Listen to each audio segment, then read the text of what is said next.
Salut, c'est Shaman de Ludovox. On est samedi, deuxième jour ouvert au public au Festival de Cannes. Je suis avec Monsieur Fall du site web TrickTrack TV, TrickTrack.net, pardon, que je pense beaucoup de gens connaissent. Bonjour Monsieur Fall, comment allez-vous? Ça va plutôt pas mal. J'aime bien quand vous faites ça, moi, à Ludovox. Salut, c'est Monsieur Fall, j'aime bien ça. On voulait faire des petites vidéos, on a acheté des espèces de visières en plastique pour dire que les gens au bureau du coup se protégeaient contre mes attaques de doigts. Ouais. Bon, finalement on a développé une petite personnalité, pour l'instant c'est discret, c'est avec le doigt. Voilà. Est-ce que je t'écoute. Est-ce que tu peux nous parler un petit peu de TrickTrack?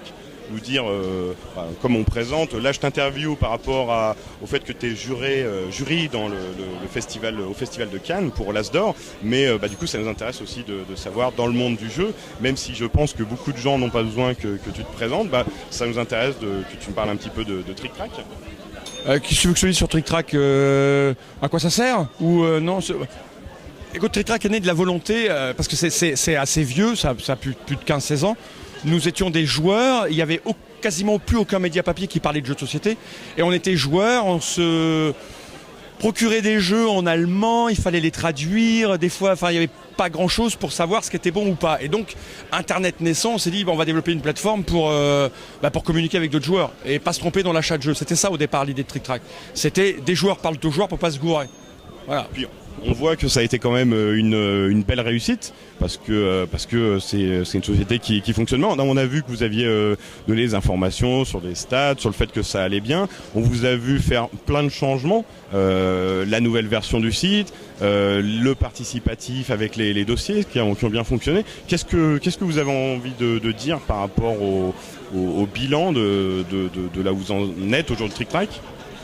Que c'est plutôt cool. On a lancé une idée en étant totalement égoïste, en pensant les choses que pour soi, en se faisant plaisir, en s'écoutant, en étant le plus honnête avec soi-même.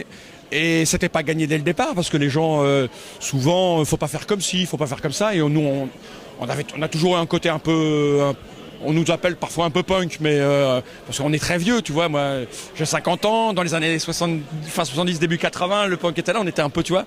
Donc on a fait un truc comme il nous plaisait en partant du principe que au bout d'un moment, il y a forcément des gens qui allaient être comme nous et penser comme nous et adhérer. Et on est content de constater que ça marche. Voilà, ça marche. On a été confronté à des tas de remarques négatives sur la gestion du forum, par exemple. On a souvent reproché la gestion de notre forum. Moi, j'estime que on doit laisser s'exprimer les gens et juste, il faut qu'ils acceptent qu'on les contredise. Point. Voilà. Ok. Je pense que... Voilà. Après, il y a beaucoup de manières de voir les choses, mais je crois que vous avez quand même prouvé sur la durée et sur ce que vous avez fait que vous avez imposé un certain style. On a eu des discussions tout à l'heure je t'ai trouvé très intéressantes.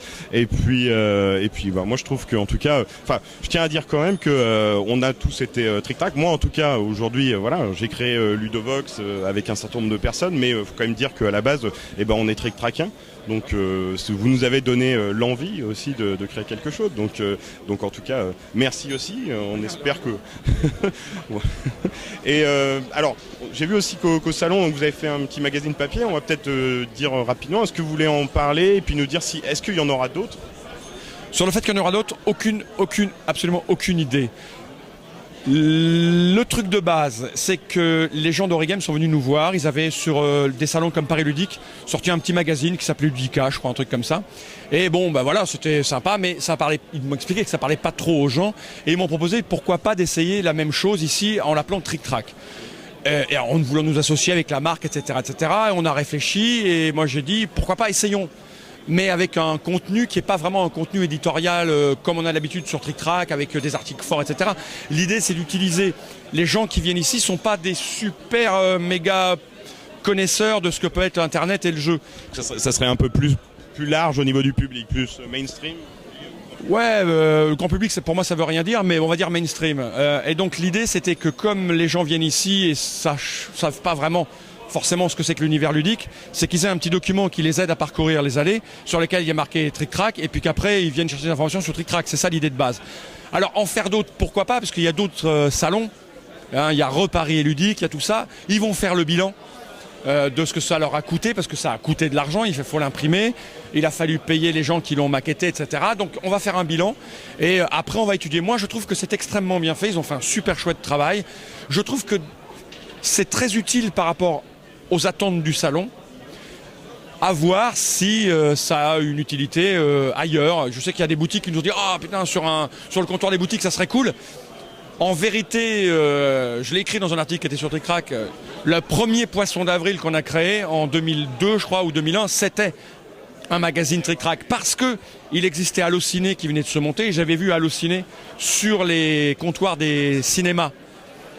Et je m'étais dit, ça serait super pour attirer les gens vers... Donc, c'est pour ça qu'on a lancé cette chose et je trouve que c'est plutôt pas mal réussi. Ok, bah on va voir, hein. Puis on va suivre ça pour voir si ça se reproduit.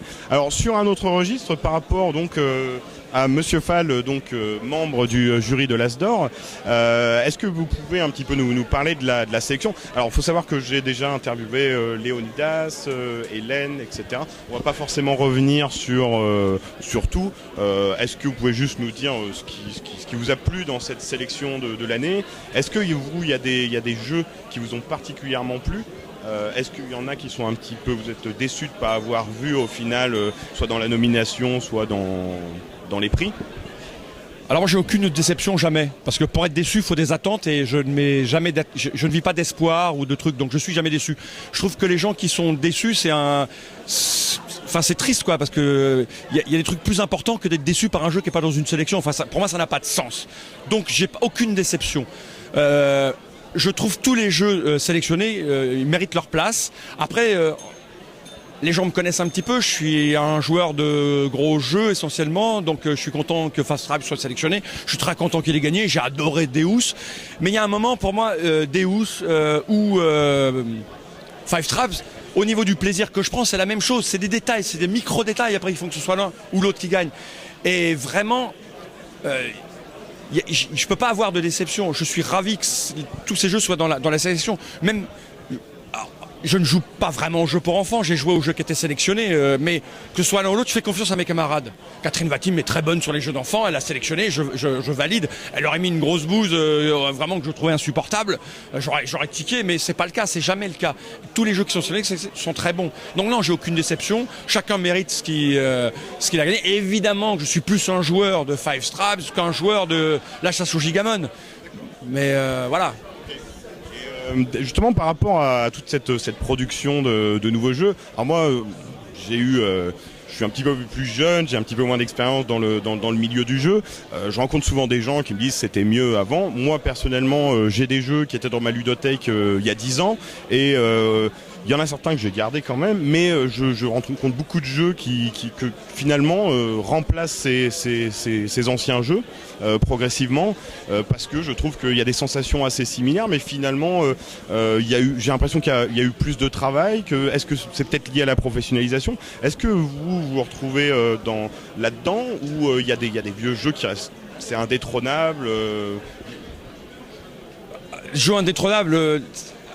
Alors, je vais encore redire ce que je dis régulièrement et qui peut parfois peut-être choquer. Moi, dans le jeu de société, c'est société qui me plaît. Je me fous. Moi, ce que je veux, c'est être à table avec des gens. Et le jeu, le plateau ouvert, c'est qu'un prétexte. Il se trouve que je suis plus à l'aise dans certaines mécaniques que d'autres. Il se trouve que les gens avec qui je me réunis autour de la table sont plus à l'aise dans certains jeux que d'autres, dans certaines pratiques. Donc voilà, je joue plutôt à ces jeux-là. Quelque part, peu importe que ça soit le vieux jeu référence ou l'autre jeu, tant qu'on retrouve un peu une mécanique qui vous ressemble et ce côté société qui est... Exactement. Après, encore une fois... Le moment qu'on est en train de vivre répond à des attentes. Les attentes du joueur de maintenant par rapport à juste la société dans laquelle on vit, le temps consacré au travail, etc., sont différents selon les époques à laquelle on est. Le temps consacré au loisir maintenant n'est pas le même que celui d'il y a 20 ans, 30 ans ou 40 ans. Et les envies de loisirs, les propositions de maintenant sont peut-être plus nombreuses qu'il y a 20 ou 30 ans. Donc on a besoin de produits qui soient gabarisés pour les attentes à l'heure actuelle. Le propos du c'était mieux avant, c'est un truc que je ne comprends pas. C'est un truc... mais quand je dis je le comprends pas, je l'analyse Donc je le comprends. Donc j'ai une explication à ça. Mais moi, je ne le fais pas, jamais. Je me dis que le jour où je le ferai, c'est moi qui aura un problème. C'est pas le monde dans lequel je suis. Parce que le monde est toujours mieux avant. Les gens qui te disent le monde était mieux avant. Moi, j'ai 50 ans, donc j'ai un peu vécu. Et dans plein de secteurs, musique, etc. Et donc, les gens qui me disent c'était mieux maintenant, c'était mieux avant, moi j'y étais. Et à cette époque-là, il y a des gens qui me disaient c'était mieux avant. Voire je peux le faire sur 20-30 ans, ça. Et c'est toujours mieux avant. Donc il y a un problème. C'est soi qui avons ce problème-là. C'est pas le monde dans lequel on vit. Donc vous vous retrouvez pas là-dedans? Pour le moment, non. Mais après, on est obligé d'y passer à un moment donné. Le rapport avec la musique, par exemple. Les gens avec qui je joue se sont arrêtés à la musique des années 90. Voilà, parce qu'ils estiment que c'était mieux avant. Et moi, je continue de consommer de la musique de jeunes de 17-18 ans parce que ce que j'aime, c'est l'énergie qu'ils dépensent. Donc, tant que j'ai cette volonté d'aller découvrir des choses, ça marche. Je l'ai pour le jeu à l'heure actuelle. Pour moi, c'est pas mieux avant. J'ai toujours cette volonté de... Je ne sais pas d'où ça vient, mais voilà, c'est comme ça. Donc je trouve que c'est de vivre dans le présent aussi. Donc moi je trouve ça tout à fait compréhensible. Je me retrouve pas non plus dans le c'était mieux avant. On a des discussions infinies sur des forums, sur Internet, sur Twitter. En tout cas, c'est très plaisant d'échanger avec vous. Donc merci beaucoup, Monsieur Fall. Est-ce que vous voulez un mot de la fin?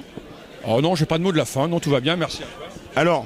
Il y a Olivier qui avait une question. C'est une question un petit peu débile. Il y a dans un épisode de Tintin, je sais qu'en plus vous aimez bien la BD, dans Kankostock, le capitaine Haddock n'arrive pas à dormir pendant une nuit entière parce qu'il n'arrive pas à savoir s'il faut dormir avec la barbe dessus ou dessous la couette. Et qu'est-ce que vous en pensez? Alors, je suis en train de réfléchir si je dors avec au-dessus ou au-dessous de la couette. Déjà, je dors à poil, ça c'est sûr, mais ça n'a rien à voir avec la tenue de la barbe. En fait, la problématique, c'est que j'ai fait des expériences parce que je suis multitâche et multidomaine. Je suis fasciné par tous ces appareils électroniques et j'ai pris un petit appareil pour savoir quel était mon sommeil. D'accord? Et en fait, je bouge énormément. Donc je pense que je suis à la fois au-dessus, en dessous, à côté, dedans, dans tous les sens. Donc j'ai pas vraiment de... En tout cas, je pense que ça a répondu à la question d'Olivier. En tout cas, vous avez bien répondu à nos questions. Ouais, pas qu'il y avait des bonnes réponses, mais... Et on vous dit à tous à bientôt sur Ludovox, mais aussi sur TrickTrack.net. Merci.